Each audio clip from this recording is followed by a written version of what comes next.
The heavy iron door of the car clicked shut, the sound echoing down the dead silent stretch of Hildale Street. Returning to 7580 after all these years felt less like coming home and more like stepping into a nightmare that had been waiting patiently, frozen in time.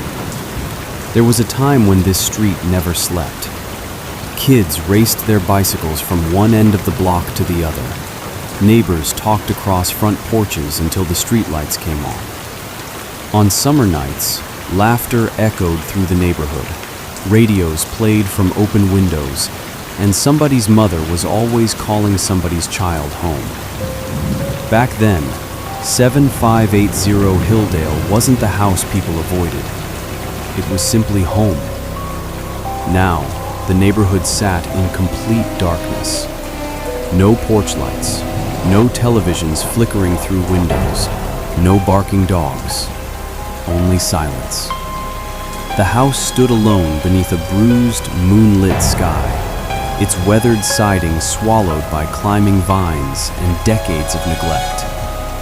Some places are abandoned. Others feel as if they've been left behind. This house felt like it had been watching. Ox step along the cracked concrete walkway stirred memories that had been buried for years. The smell of damp earth mixed with rotting wood drifted through the cool night air, carrying with it the faint metallic scent of ozone just before a storm. Every instinct screamed to turn around, but the past has a strange way of calling you back. The first porch step groaned beneath your weight. The sound echoed through the night, far louder than it should have. The porch light flickered once, twice, then steadied into a weak yellow glow that barely reached the broken front door. Through the jagged hole where the glass once sat, darkness stretched unnaturally deep inside the house, as though the hallway refused to reflect light. Something moved, not quickly, not enough to be certain, just enough to make you question whether you had really seen it. You looked toward the second floor windows. From a distance, they had appeared empty. Now, they were watching. Several pale faces stood motionless behind the stained glass, barely visible through decades of dust. In the center window, one figure slowly leaned forward, too tall to be a curtain, too still to be a person. It stood behind the glass, watching, waiting. Then it smiled. The house remembered. Your hand trembled as your fingers wrapped around the old doorknob. The hinges cried out as the door slowly drifted open. Beyond the threshold waited the same hallway you had walked through as a child. Only now, it no longer felt like your home. It felt like something else's. The air inside was colder than outside. That was the first thing you noticed. The second was the smell. Old wood, mildew, dust. And underneath it all, something familiar. A faint sweetness, like the memory of your mother's perfume still trapped in the walls after all these years. You stood in the doorway, unable to move. The hallway stretched forward, longer than it should have been. The old floorboards disappeared into darkness, and the walls seemed to lean inward, as if the house itself was listening. To your left was the living room. At least, that was where the living room had been. You remembered birthday cakes on folding tables, cousins laughing on the couch, someone always stepping over someone's shoes by the door, the smell of fried food coming from the kitchen, the sound of family filling every corner. Now the room was empty. Not empty like a room with no furniture. Empty like something had taken the life out of it and left the shape behind. A single chair sat in the middle of the floor, facing the wall. You knew that chair. You had not seen it in over 30 years, but you knew it immediately. It was the chair your grandfather used to sit in when he visited, the one with the worn arms and the loose leg. the chair that had been thrown away long before you became a man. It should not have been there. You stepped closer. The floor creaked beneath you. From somewhere upstairs came a soft knock. Once, then again, then again. 3 slow knocks. The sound crawled through the ceiling. You whispered, "Who's there?" The house answered with silence. Then a child laughed. Not outside, not upstairs, behind you. You spun around. The hallway was empty. But at the far end, near the front door, stood a small boy. He was turned away from you, his shoulders narrow, his head slightly lowered. For one impossible second, you thought it was a real child. Then you saw what he was wearing. A shirt you remembered. A pair of old sneakers you remembered. The boy slowly turned his head, and you were looking at yourself. Not as you were now, as you had been, 10 years old, afraid. The child's lips moved, but no sound came out. You took one step toward him. He raised one finger to his mouth. Shh. The overhead light flickered. The boy vanished. A deep thud came from the basement. You froze. There were many things you had forgotten about 7580 Hildale, but you had never forgotten the basement. As a child, you hated those stairs. You hated how the air changed halfway down. You hated how the walls seemed too close. You hated the way the darkness gathered at the bottom, even when the light was on. Your family used to laugh and tell you there was nothing down there, but every child knows when adults are lying. The basement door stood at the end of the hallway, closed. You remembered that door being brown. Now it looked almost black. Scratches covered the wood from the inside, long vertical marks that ran from eye level down toward the floor. Something had tried to get out, or something had tried to keep someone in. You reached for the knob. Before your fingers touched it, the door clicked, unlocked. The old wood slowly opened by itself. A breath of cold air rolled up from below, carrying the smell of damp concrete and something spoiled. The basement stairs appeared one by one in the darkness. At the bottom, a light swung gently from a cord, back and forth, back and forth. You had not touched it. You did not want to go down there. But behind you, from the living room, came that same child's laugh. Then a voice, your own voice. You came back! The basement steps groaned under your weight.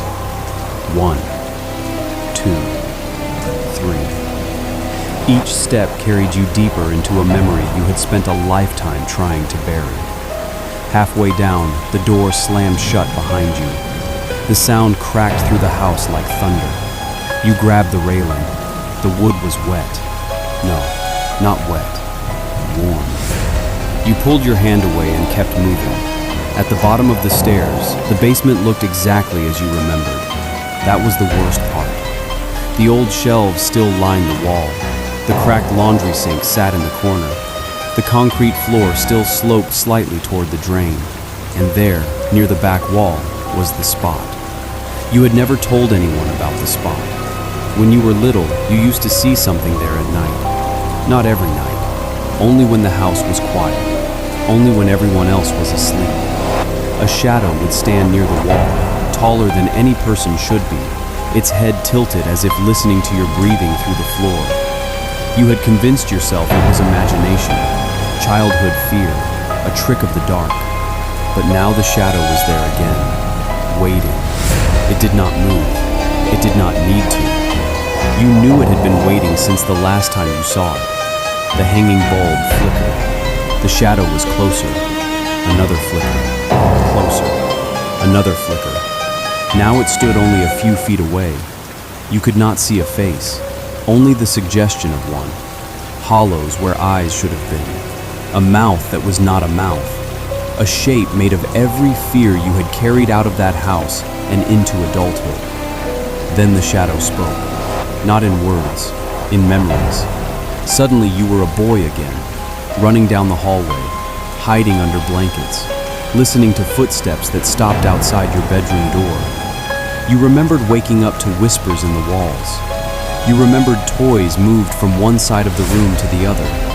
You remembered your mother saying the house was old. You remembered your father saying pipes made noise. You remembered no one believing you. And then you remembered the night you stopped talking about it. You had gone downstairs for water. The house was dark. Everyone was asleep. Robert, Tippy, Little Bit, Smiley, Selena, Ruthie, Bill, Boo Boo, Edith, Lloyd, Belinda, Brenda Keela, and Chi-Chi. These were the children that live at 7580 Hildale Street. And although some have moved on to another life, the memories and things that were done at that house is probably why, till this day, the house is not settled. At the bottom of the stairs, the basement door was open. A voice called your name from below. Not your mother, not your father, not anyone human. You walked to the doorway and looked down. Something looked back up. That was the night childhood ended. That was the night you learned some fears don't disappear. They wait. The memory snapped away. You were back in the basement, standing in front of the shadow. The thing leaned closer.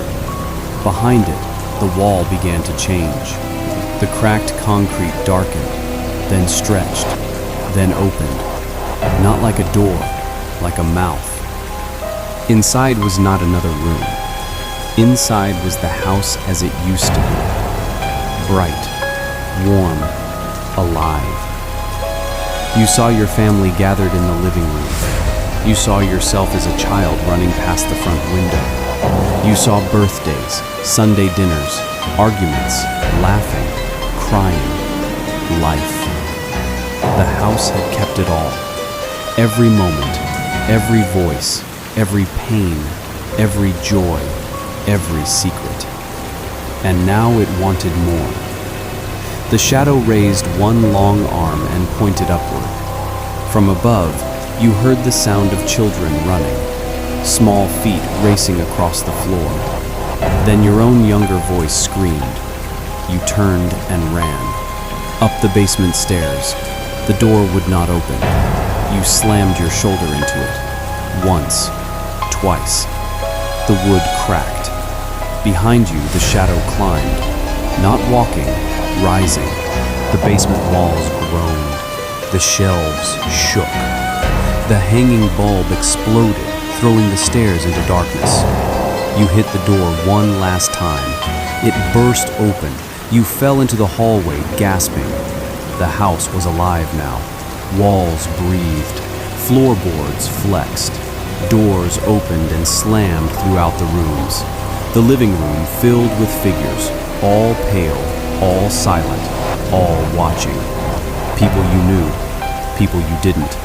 Memories given shape. At the center of them stood the boy, your younger self. He looked at you with tired eyes. "You left me here," he whispered. You shook your head. "No, you grew up," the boy said. "I stayed." The words hit harder than fear, because some part of you knew they were true. You had escaped the house, but you had left the frightened child behind. The house had fed on that fear for decades. It had worn his face, used his voice, kept him in the dark. You stepped toward the boy. Behind him, the shadow stretched across the wall, growing larger with every second. The front door stood open at the end of the hallway. Freedom was right there. All you had to do was run, but the boy did not move. He only stared, waiting to be abandoned again. You walked to him. The house screamed. Windows shattered inward. The walls shook. The shadows surged forward, filling the hallway like smoke. You dropped to one knee in front of the child and reached out your hand.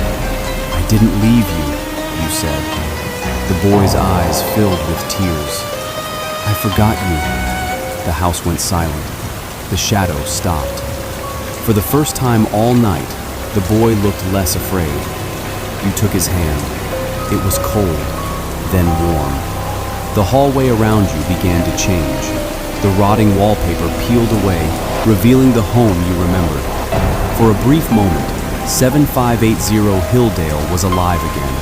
Sunlight through curtains, family voices in the kitchen, laughter from the living room, the smell of dinner on the stove. Not perfect, not painless, but real. The boy smiled. Then he stepped into you, not like a ghost entering a body, like a memory finally returning home. The shadow screamed without sound. The house convulsed. The old walls cracked from floor to ceiling. The front door flew open. You ran. This time, not away from the past, with it. You stumbled down the porch steps and out onto the cracked walkway as the house behind you roared. The upstairs windows flashed with pale faces. The porch light exploded. The vines twisted against the siding. Then, all at once, everything stopped. The silence returned. You stood in the street, breathing hard, staring at 7580 Hildale. The house was dark, still, empty. For the first time, it looked abandoned. Not watching, not waiting. Just old, just tired. The wind moved through the trees.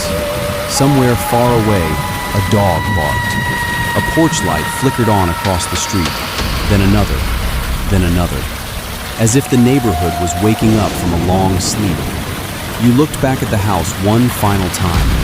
In the upstairs window, you saw the boy. Not trapped, not afraid, just watching. He raised one hand. Goodbye. Then he was gone. You got back into the car. The engine turned over on the first try. As you pulled away from the curb, you glanced into the rearview mirror. For a moment, the house looked exactly as it had when you were young. Then the image faded. By the time you reached the corner, 7580 Hildale had disappeared into the darkness behind you. But this time, you did not feel it pulling you back. You carried what you came for. Not the fear, not the house, the boy. The part of you that had been waiting all these years to come home. And somewhere behind you, on a dead silent stretch of Hildale Street, an old house finally let go.